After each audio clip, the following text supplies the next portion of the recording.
ওদের নাম নিয়ে আমি আসলে কিছুই বলতে চাই না। আমি খালি এইটুকু বড় হয়ে এইটুকু বলতে চাই যে হচ্ছে উপরওয়ালা যেন ওদের দুইজনকে ভালো রাখে, সুস্থ রাখে এবং আলহামদুলিল্লাহ যেন ওরা বুবলি ও শাকিব খানের জন্য দোয়া করলেন ঢালিউড কুইন অপু বিশ্বাস। এবং এই কথাগুলো শুনে সবাই মন্তব্য করলেন শাকিব খান যদি আরো 4টা বিয়ে করে তাও অপু বিশ্বাসের কিছুই বলবে না। আমি এখনো মাঝে মাঝে মনে হচ্ছে যে আমাকে আমার কাছের মানুষরা জানাচ্ছে, আমি দেখছি এবং আমিও খোঁজ নিচ্ছি নিজে থেকে।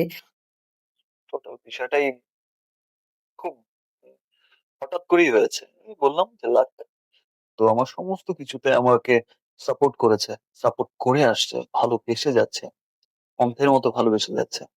সো এই ভালোবাসার কাছে আমি সারা জীবন কৃতজ্ঞ। আমি ফোন দিলেই কান্না করে। এখনো যদি আপনারা চান, তার এসএমএস আমার হোয়াটসঅ্যাপ মানে সারাক্ষণ বিজিই থাকে তার ফোনের কারণে। তো আমি ফোন করার পর যে তার ৫ মিনিটের কান্না, তো এর মধ্যে আমার ডিরেক্টরও ফোন করছিল। তো আমি এখন ফোনটা রাখবো না কি করবো আমি বুঝে উঠতে পারছিলাম না এবং তার কথার থেকে কান্নাই বেশি।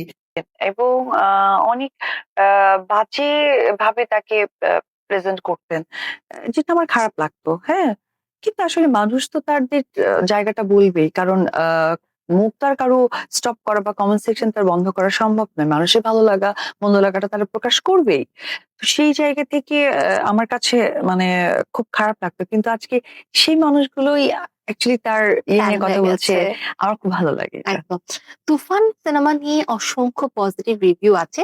তার মাঝেও কিন্তু ২-৩টা নেগেটিভ রিভিউ আছে। হুম, হুম। অনেকেই বলছে যে এই সিনেমায় কিছু সমস্যা আছে, পার্শ্ববর্তী দেশ থেকে অনেক কিছু কপি করা হয়েছে। হুম। তো এই প্রেক্ষিতে আপনি কি বলবেন? অ্যাজ আ অডিয়েন্স হিসেবে, একজন স্টার হিসেবে, যেহেতু আপনি অডিয়েন্স হিসেবেও দেখেছেন, আবার আপনি নিজেও ইন্ডাস্ট্রি সম্পর্কে জানেন। অ্যান্সারটা কি হবে? এটা আসলে যারা এই বিষয়টাকে তাদের বিশ্লেষণায় দেখছেন, আমি তাদের বিশ্লেষণটাকে আমি ব্যাখ্যা দিতে যাব না। আমি এটুকু বলবো যে সিনেমা মানে হচ্ছে আমাদের সামাজিক অবস্থান, প্রেক্ষাপট এবং অন্যান্য সিনেমার থেকে ইন্সপায়ার হয়েই কিন্তু একটা সিনেমা তৈরি করা। হুম। সো আমার কথা হচ্ছে যে আমি যে আর্টিস্টকে দেখছি, যে মুভিটা দেখছি সেটা আমি কতটা এনজয় করছি।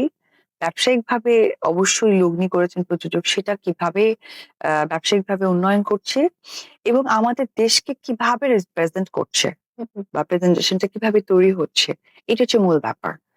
আদারওয়াইজ সিনেমা মানে এন্টারটেইন, দ্যাটস ইট। আমার ওই চিন্তা করা, যদি ওই চিন্তাটা যারা করেন তারা তো নিশ্চয়ই ডিরেক্টর না বা আর্টিস্টও না, বা তাদের সেই ক্ষমতাটা নেই। হুম, হুম। দেখার পর বিবেচনা করেন। তো দেখার আগে সেই চিন্তাটা তাদের যদি আসতো বা তারা করার সেই ক্ষমতাটা রাখতেন, তাহলে তো করতেই পারতেন। সো এইসব মানে যারা বলছে যে তুফান অমুক থেকে তমুক থেকে, আমি তাদের কথার কোনো গুরুত্বই মনে করি না। খুব সুন্দর একটা ভাবে আপনি বিশ্লেষণ করেছেন। এবার একটু ফেসবুক কেন্দ্রিক কর্মকাণ্ডে যেতে চাই।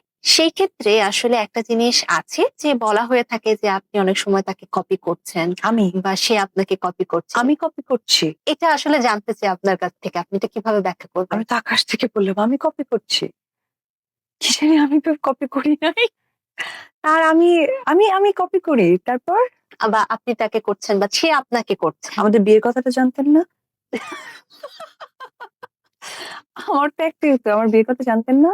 উনি আসলে এটা বাদে সব জানতেন আপনার সম্পর্কে। আমার কাছে মনে হয় আপনার উপস্থাপক হিসেবেও হাসেন। আমার আমার বিশ্বাস। কারণ আমি লং টাইম ইন্ডাস্ট্রি তো। সো লাইক আপনারা যে সিটে বসে আছেন এটা তো ইন্ডাস্ট্রিরই একটা পার্ট, তাই না? হয়তোবা সিনেমা না। হুম, হুম, হুম। আমার মনে হয় আপনাদেরও হাসি আসে। এখন কিছু করার নেই। হজম করতে হয় যে যেহেতু গেস্ট। তো ২০০৮ এ সাকিব অসুস্থ অব্দি জেনেছে। বাট তার ঘরের বউ জানেন না। যাক, বিষয়টা খুব ইন্টারেস্টিং লাগলো। যদিও আমি এইসব আবোল-তাবোল আমি পোস্ট দেখি না। তো কারণ এগুলো দেখার টাইমটাই আমার নাই বেসিক্যালি। কারণ আমি অনেক বিজি মানুষ। বিজনেস, বাচ্চা হুম। এবং প্রফেশন সবকিছু মিলিয়ে। আর সবথেকে ইম্পোর্টেন্ট হচ্ছে আমার দেখার কেন টাইম নাই। কারণ আমি কারো ক্ষতি করার কারণ হয়ে দাঁড়াই না। বিধায় আমার ওই টাইমটা নাই। আসলে টোটালি মিলে একটা কথা বলি, পার্মানেন্টলি আপনারা কোনো প্রোগ্রামে তাকে নিয়ে প্লিজ ডাক্তার দেখান। আমার অনুরোধ। অ্যাকচুয়ালি তাকে ডাক্তার দেখান। সে ৮ সালের কথা বলতেছে আর আমার বিয়ের কথাটা জানতো না। ওহ মাই গড! আসলে না এটা একটা মানে মানসিক ভাবে আমার মনে হয় যে সে আসলে যা চেয়েছে বা যা করতে চেয়েছেন সেটা আসলে পান নাই, এটাই এখন ভুলভাল বকছে। ইতিমধ্যে মিডিয়াতে আরেকটা চাঞ্চল্যকর তথ্য এসেছে, যেটা জানার পর আসলে সাকিব ভক্তদের মনে বেশ আঘাত লেগেছে। তিনি আগে থেকে বিবাহিত ছিলেন এবং সে ঘরে তার একটা সন্তানও রয়েছে, এমন একটা তথ্য আমরা কিছুদিন আগে মিডিয়াতে দেখেছি।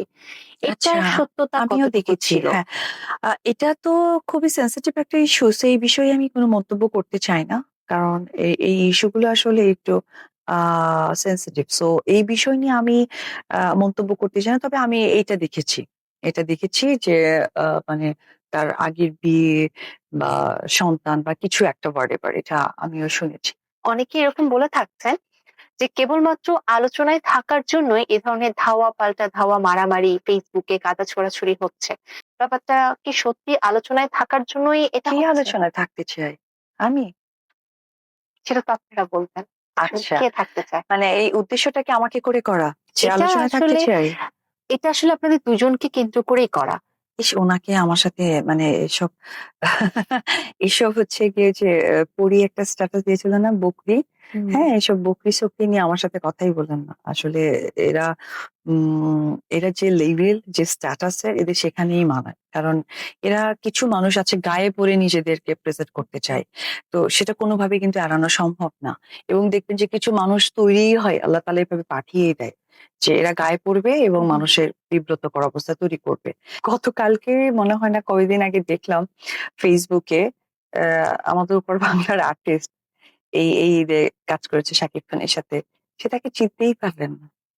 তো যেখানে কিনা হিরো আলমকে মানুষ ভালোভাবে চেনে, তাকে নিয়ে দুটো কথা বললে, কনটেন্ট ক্রিয়েট করলে ভিউ হয়, যারা ভিউ নিয়ে চিন্তা করে বা ভিউ থেকে একটা ডলার ইনকামের চিন্তা করে। হুম।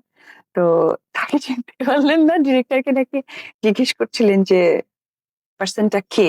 হ্যাঁ? তো এটার থেকে আর বড় ক্যারিয়ার ডিজাস্টার কিছু থাকে না। নাম্বার 1।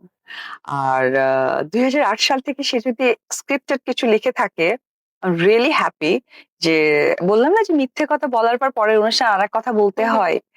তো আমাদের বিয়েটা উনি জানতেন না। হ্যাঁ, এটা একটা বিষয় যে ৮ সালে অসুস্থতা জানতেন বাট বিয়েটা জানতেন না। আহারে!